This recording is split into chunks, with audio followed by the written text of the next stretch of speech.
¿Cómo están mis hermanos en Cristo? Hoy es el 18 de enero y en este día le pedimos al Señor que nos oriente hacia la luz del conocimiento y la sabiduría de su sagrada palabra. Yo soy Manuel. Mis hermanos, miremos a nuestro alrededor. Seguramente hay cosas frívolas que nos roban del tiempo valioso que debemos dedicar a nuestro crecimiento espiritual. Esperamos que ustedes nos incluyan, que incluyan entre sus actividades espirituales el escuchar la Biblia diariamente. Estamos a sus órdenes todos los días en este ministerio que se origina desde Houston, Texas, para el mundo hispanoparlante. Y ahora pasemos al libro de Génesis en el Antiguo Testamento, el capítulo 37 y 38 al versículo 30.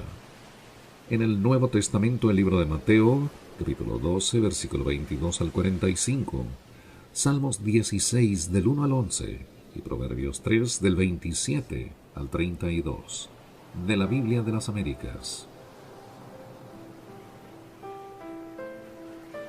José y sus hermanos. Y Jacob habitó en la tierra donde había peregrinado su padre, en la tierra de Canaán. Esta es la historia de las generaciones de Jacob. José, cuando tenía 17 años, apacentaba el rebaño con sus hermanos. El joven estaba con los hijos de Bila y con los hijos de Silpa, mujeres de su padre. Y José trajo a su padre malos informes sobre ellos. Y amaba Israel a José más que a todos sus hijos, porque era para él el hijo de su vejez, y le hizo una túnica de muchos colores. Y vieron sus hermanos que su padre lo amaba más que a todos sus hermanos, por eso lo odiaban, y no podían hablarle amistosamente. Y José tuvo un sueño, y cuando lo contó a sus hermanos, ellos lo odiaron aún más. Y él les dijo: Os ruego que escuchéis este sueño que he tenido. He aquí, estábamos atando gavillas en medio del campo, y he aquí que mi gavilla se levantó y se puso derecha, y entonces vuestras gavillas se ponían alrededor y se inclinaban hacia mi gavilla. Y sus hermanos le dijeron: ¿Acaso reinarás sobre nosotros? ¿Acaso te enseñorearás sobre nosotros? Y lo odiaron aún más por causa de sus sueños y de sus palabras. Tuvo aún otro sueño, y lo contó a sus hermanos diciendo: He aquí, he tenido aún otro sueño, y he aquí el sol, la luna y 11 estrellas se inclinaban ante mí. Y él lo contó a su padre y a sus hermanos, y su padre lo reprendió y le dijo: ¿Qué es este sueño que has tenido? ¿Acaso yo, tu madre y tus hermanos vendremos a inclinarnos hasta el suelo ante ti? Y sus hermanos le tenían envidia, pero su padre reflexionaba sobre lo dicho. Después sus hermanos fueron a apacentar el rebaño de su padre en Siquem. E Israel dijo a José: ¿No están tus hermanos apacentando el rebaño en Siquem? Ven, y te enviaré a ellos. Y él le dijo: Iré. Entonces Israel le dijo: Ve ahora y mira cómo están tus hermanos y cómo está el rebaño, y tráeme noticias de ellos. Lo envió pues desde el valle de Hebrón, y José fue a Siquem. Y estando él dando vueltas por el campo, un hombre lo encontró, y el hombre le preguntó diciendo: ¿Qué buscas? Y él respondió: Busco a mis hermanos, te ruego que me informes dónde están apacentando el rebaño. Y el hombre respondió: Se han ido de aquí, pues yo los oí decir: Vamos a Dotán. Entonces José fue tras sus hermanos, y los encontró en Dotán. Cuando ellos lo vieron de lejos, y antes que se les acercara, tramaron contra él para matarlo. Y se dijeron unos a otros: Aquí viene el soñador. Ahora pues, venid, matémoslo y arrojémoslo a uno de los pozos, y diremos: Una fiera lo devoró. Entonces veremos en qué quedan sus sueños. Pero Rubén oyó esto y lo libró de sus manos y dijo: No le quitemos la vida. Rubén les dijo además: No derraméis sangre, echadlo en este pozo del desierto, pero no le pongáis la mano encima. Esto dijo para poder librarlo de las manos de ellos y volverlo a su padre. Y sucedió que cuando José llegó a sus hermanos, despojaron a José de su túnica, la túnica de muchos colores que llevaba puesta, y lo tomaron y lo echaron en el pozo, y el pozo estaba vacío, no había agua en él. Entonces se sentaron a comer, y cuando levantaron los ojos y miraron, he aquí, una caravana de ismaelitas venía de Galaad, con sus camellos cargados de resina aromática, bálsamo y mirra, que iban bajando hacia Egipto. Y Judá dijo a sus hermanos, ¿qué ganaremos con matar a nuestro hermano y ocultar su sangre? Venid y vendámoslo a los ismaelitas, y no pongamos las manos sobre él, pues es nuestro hermano, carne nuestra. Y sus hermanos le hicieron caso. Pasaron entonces unos mercaderes madianitas, y ellos sacaron a José, subiéndolo del pozo, y vendieron a José a los ismaelitas por 20 piezas de plata, y éstos llevaron a José a Egipto. Cuando Rubén volvió al pozo, he aquí, José no estaba en el pozo. Entonces rasgó sus vestidos, y volvió a sus hermanos y les dijo, el muchacho no está allí, y yo, ¿a dónde iré? Entonces tomaron la túnica de José y mataron un macho cabrío y empaparon la túnica en la sangre. Y enviaron la túnica de muchos colores y la llevaron a su padre. Y dijeron, encontramos esto, te rogamos que lo examines para ver si es la túnica de tu hijo o no. Él la examinó y dijo, es la túnica de mi hijo. Una fiera lo ha devorado, sin duda José ha sido despedazado. Y Jacob rasgó sus vestidos, puso cilicio sobre sus lomos, y estuvo de duelo por su hijo muchos días. Y todos sus hijos y todas sus hijas vinieron para consolarlo, pero él rehusó ser consolado, y dijo, ciertamente enlutado bajaré al Seol por causa de mi hijo. Y su padre lloró por él. Mientras tanto, los madianitas lo vendieron en Egipto a Potifar, oficial de Faraón, capitán de la guardia. Sucedió por aquel tiempo que Judá se separó de sus hermanos y visitó a un adulamita llamado Hira. Y allí vio Judá a la hija de un cananeo llamado Súa, la tomó y se llegó a ella. Ella concibió y dio a luz un hijo y le puso por nombre Concibió otra vez y dio a luz un hijo y le puso por nombre Onán. Aún dio a luz a otro hijo y le puso por nombre Sela, y fue en Kesib que lo dio a luz. Entonces Judá tomó mujer para su primogénito, la cual se llamaba Tamar. Pero primogénito de Judá, era malvado ante los ojos del Señor, y el Señor le quitó la vida. Entonces Judá dijo a Onán, llégate a la mujer de tu hermano, y cumple con ella tu deber como cuñado, y levanta descendencia a tu hermano. Y Onán sabía que la descendencia no sería suya, y acontecía que cuando se llegaba a la mujer de su hermano, derramaba su semen en tierra para no dar descendencia a su hermano.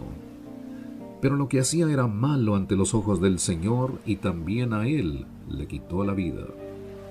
Entonces Judá dijo a su nuera Tamar, quédate viuda en casa de tu padre hasta que crezca mi hijo Sela, pues pensaba, temo que él muera también como sus hermanos.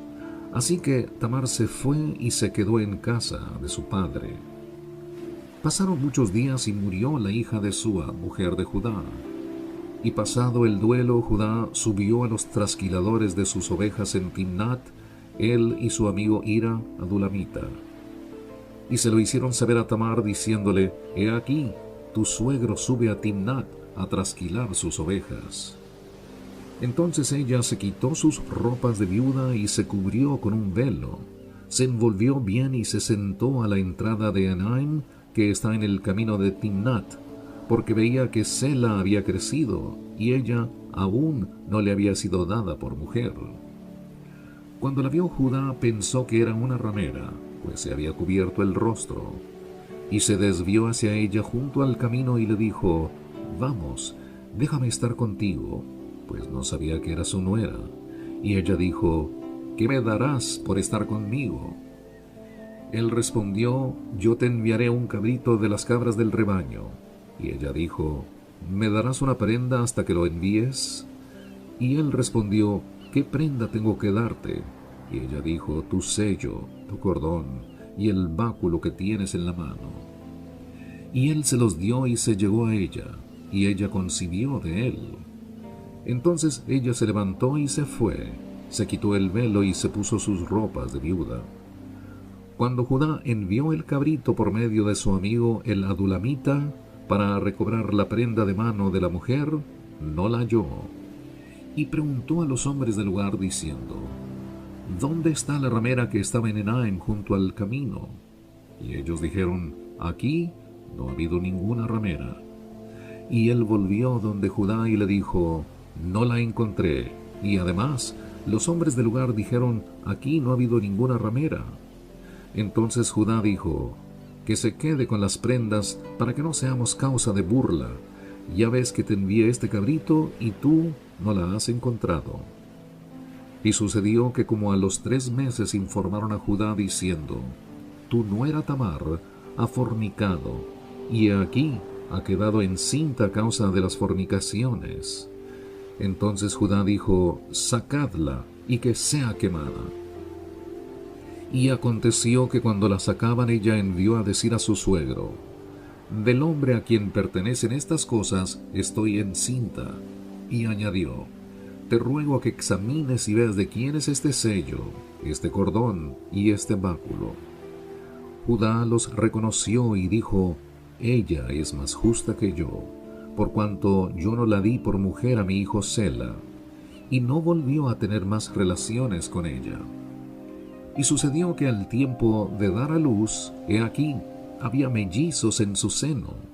Aconteció además que mientras daba a luz, uno de ellos sacó su mano, y la partera la tomó y le ató un hilo escarlata a la mano, diciendo: Este salió primero. Pero he aquí, sucedió que cuando él retiró su mano, su hermano salió. Entonces ella dijo: ¿Qué brecha te has abierto? Por eso le pusieron por nombre Fares. Después salió su hermano que tenía el hilo escarlata en la mano, y le pusieron por nombre Sara.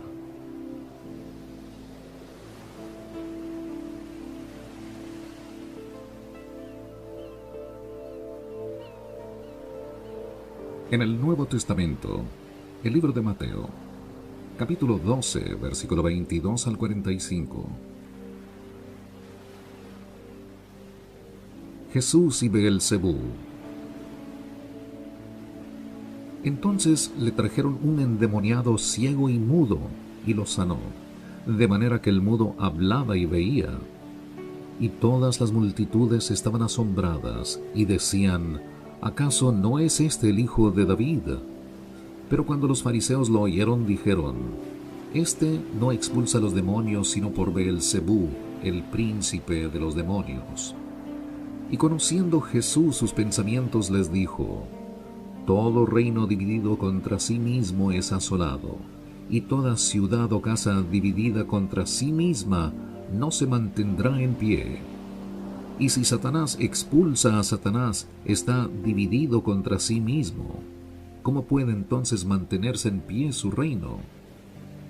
Y si yo expulso los demonios por Beelzebú, ¿por quién los expulsan vuestros hijos? Por tanto, ellos serán vuestros jueces. Pero si yo expulso los demonios por el Espíritu de Dios, entonces el reino de Dios ha llegado a vosotros. ¿O cómo puede alguien entrar en la casa de un hombre fuerte y saquear sus bienes si primero no lo ata? Y entonces saqueará su casa. El que no está conmigo está contra mí, y el que no recoge conmigo desparrama. Por eso os digo, todo pecado y blasfemia será perdonado a los hombres, pero la blasfemia contra el Espíritu no será perdonada. Y a cualquiera que diga una palabra contra el Hijo del Hombre, se le perdonará. Pero al que hable contra el Espíritu Santo, no se le perdonará ni en este siglo ni en el venidero. O haced bueno el árbol y bueno su fruto, o haced malo el árbol y malo su fruto, porque por el fruto se conoce el árbol. Camada de víboras, ¿cómo podéis hablar cosas buenas siendo malos? Porque de la abundancia del corazón habla la boca. El hombre bueno de su buen tesoro saca cosas buenas, y el hombre malo de su mal tesoro saca cosas malas. Y yo os digo que de toda palabra vana que hablen los hombres darán cuenta de ella en el día del juicio. Porque por tus palabras serás justificado, y por tus palabras serás condenado. Entonces le respondieron algunos de los escribas y fariseos diciendo: Maestro, queremos ver una señal de parte tuya.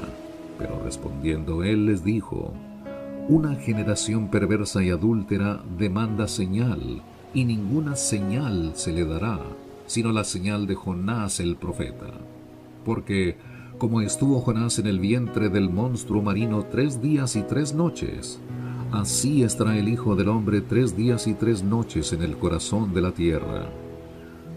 Los hombres de Nínive se levantarán con esta generación en el juicio y la condenarán, porque ellos se arrepintieron con la predicción de Jonás. Y mirad, algo más grande que Jonás está aquí. La reina del sur se levantará con esta generación en el juicio y la condenará, porque ella vino desde los confines de la tierra para oír la sabiduría de Salomón. Y mirad, algo más grande que Salomón está aquí. Cuando el espíritu inmundo sale del hombre, pasa por lugares áridos buscando descanso, y no lo halla. Entonces dice: volveré a mi casa de donde salí, y cuando llega, la encuentra desocupada, barrida y arreglada. Va entonces y toma consigo otros 7 espíritus más depravados que él, y entrando moran allí. Y el estado final de aquel hombre resulta peor que el primero. Así será también con esta generación perversa. Salmos 16 del 1 al 11. Protégeme, oh Dios, pues en ti me refugio. Yo dije al Señor: tú eres mi Señor, ningún bien tengo fuera de ti. En cuanto a los santos que están en la tierra, ellos son los nobles en quienes está toda mi delicia. Se multiplicarán las aflicciones de aquellos que han corrido tras otro Dios. No derramaré yo sus libaciones de sangre, ni sus nombres pronunciarán mis labios. El Señor es la porción de mi herencia y de mi copa.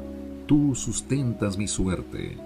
Las cuerdas cayeron para mí en lugares agradables. En verdad mi herencia es hermosa para mí. Bendeciré al Señor que me aconseja. En verdad en las noches mi corazón me instruye. Al Señor he puesto continuamente delante de mí, porque está a mi diestra, permaneceré firme. Por tanto mi corazón se alegra, y mi alma se regocija, también mi carne morará segura. Pues tú no abandonarás mi alma en el Seol, ni permitirás a tu santo ver corrupción. Me darás a conocer la senda de la vida. En tu presencia hay plenitud de gozo, en tu diestra deleites para siempre. Proverbios 3 del 27 al 32. No niegues el bien a quien se le debe, cuando esté en tu mano el hacerlo. No digas a tu prójimo: ve y vuelve, y mañana te lo daré, cuando lo tienes contigo.